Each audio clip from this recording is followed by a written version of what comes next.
Assalamualaikum warahmatullahi wabarakatuh. Perkenalkan, nama saya Nidul Hasanah dengan NIM 250111061 Prodi Ilmu Komputer. Mata kuliahnya Sistem Operasi dengan dosen pengampur ya masih Manjuntak Eskom. Terus jadi di sini saya akan membahas tentang memori, sistem berkas, dan input dan output. Langsung saja saya mulai. Yang pertama, memori. Jadi memori adalah salah satu tugas paling krusial di sistem operasi. Bayangkan aja sebagai manajer sebuah gedung gede gitu, yang harus memastikan semua barang, data, atau proses tersimpan rapi, mudah ditemukan, dan gak saling bertabrakan. Apa sih itu manajemen memori kan? Memori itu mekanisme sistem operasi untuk mengalokasikan, memberikan tempat, dan dealokasi yang menghapus, mengambil kembali ruang di memori utama RAM bagi proses yang sedang berjalan. Tujuannya itu memastikan CPU itu nggak nganggur karena menunggu data dari memori sekunder. Terus ada mencegah satu proses mencuri atau merusak data dari proses lain. Lalu ada memaksimalkan jumlah proses yang bisa berjalan bersamaan dengan multi programming. Ada hierarki memori, karena memori itu bertingkat dari yang paling cepat tapi mahal banget sampai yang lambat tapi kapasitasnya gede, kayak register paling cepat kan itu di dalam CPU sangat kecil juga. Terus ada cache, menjembatani kecepatan CPU itu dengan RAM. Terus memori utama itu ya RAM dengan data proses yang sedang aktif. Lalu ada memori sekunder dengan penyimpanan permanen. Lalu ada dua teknik utama, ada packing dan segmentasi. Packing itu ukurannya tetap, memorinya tuh dibagi menjadi blok-blok kecil berukuran sama yang disebut frame. Sedangkan proses itu dibagi menjadi pack, jadi tinggal mencocokkan pack ke frame yang kosong aja. Keuntungannya itu nggak perlu cari memori yang bersebelahan. Terus ada segmentasi. Segmentasi itu memori yang dibagi berdasarkan unit logika program. Misalnya satu segmen untuk kode program, satu untuk data, satu untuk stack. Ukurannya itu menyesuaikan isi. Ini tuh lebih manusiawi karena mengikuti struktur program. Terus ada virtual memory, solusi ruang terbatas. Ini tuh semacam trik ajaib ya. Jika RAM fisik kamu tuh cuma 8 GB, tapi kamu menjalankan aplikasi yang totalnya butuh 12 GB. Kok bisa? Karena virtual memory itu meminjam sebagian ruang di hard disk sebagai swap space untuk dijadikan RAM cadangan. Data yang jarang dipakai itu dipindahkan ke RAM, ke hard disk, dan akan ditarik lagi saat dibutuhkan. Terus yang kelima, ini ada masalah utama.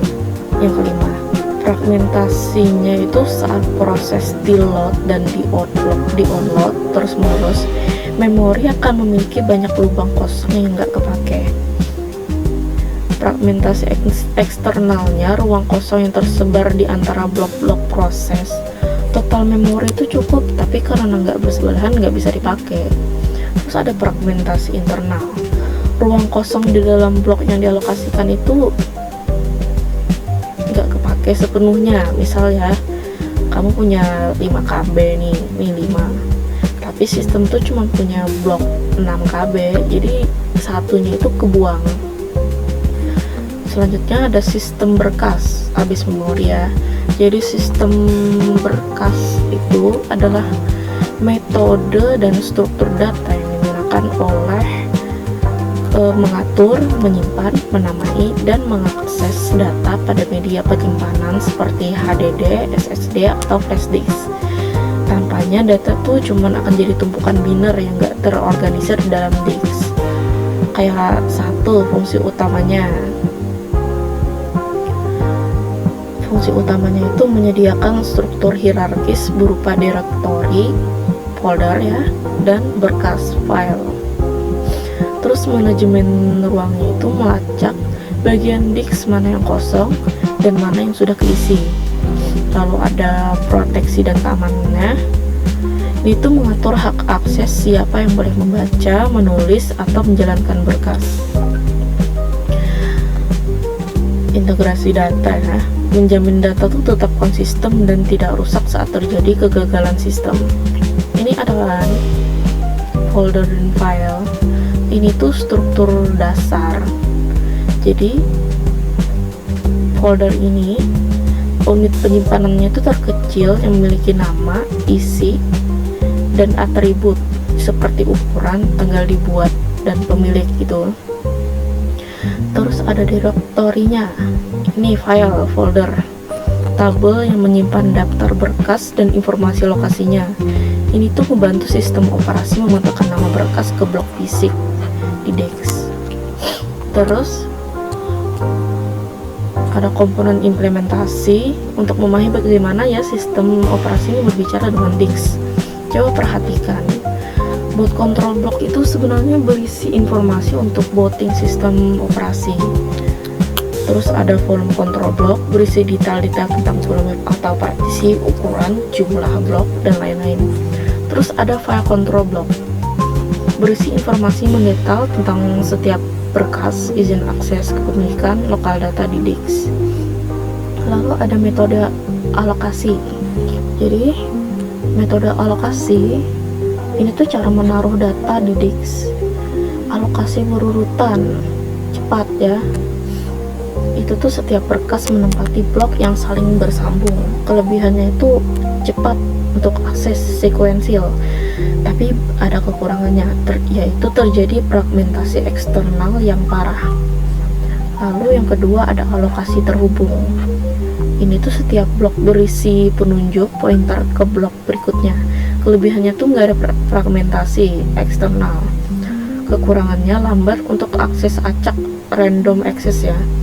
Terus ada alokasi berindeks, data acak. Jadi semua pointer itu dikumpulkan dalam satu blok khusus yang disebut index block. Kelebihannya itu mendukung akses acak yang efisien. Jadi kita langsung ke input output. Jadi input output itu adalah bagian yang bertugas mengelola komunikasi antara CPU atau memori dengan perangkat keras eksternal seperti keyboard, mouse, monitor, printer, DEX ya. Terus CPU itu akan kesulitan berbicara dengan perangkat yang kecepatannya tuh jauh lebih lambat daripada kecepatan prosesor. Ada fungsi utamanya, abstraksi, memberikan antar muka yang seragam agar aplikasi itu nggak usah tahu secara detail cara kerja fisik setiap perangkat. Lalu ada manajemen perangkatnya, mengatur antrian data, kontrol status, dan penanganan kesalahan perangkat. Yang ketiga, ada optimasi kecepatannya. Itu tuh menggunakan teknik seperti buffering dan caching, sesing untuk menutupi perbedaan kecepatan antara CPU yang super cepat dan perangkat input output yang relatif lambat. Lalu yang kedua ada komponen utamanya,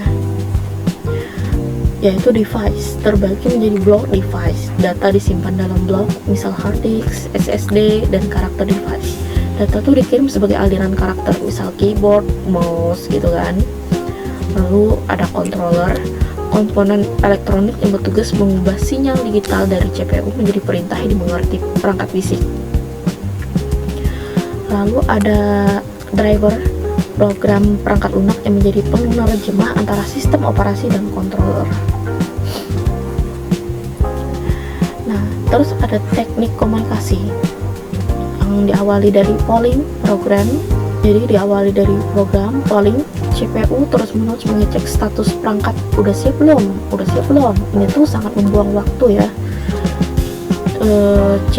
CPU-nya sibuk gitu. Terus ada interrupt driven, input output. Perangkat akan mengirim sinyal interupsi ke CPU jika udah siap mengirim atau menerima data. CPU tuh nggak perlu nunggu, dia bisa ngerjain tugas lain sampai diinterupsi. Ini tuh jauh lebih efisien. Terus yang ketiga ada direct memory access ya, teknik paling efisien untuk memindahkan data dalam jumlah besar. Ini tuh memungkinkan perangkat langsung memindahkan data ke memori tanpa melibatkan CPU dalam setiap bitnya. CPU hanya memberikan instruksi awal dan menerima notifikasi saat selesai. Lalu selanjutnya ada peran buffering dan spooling.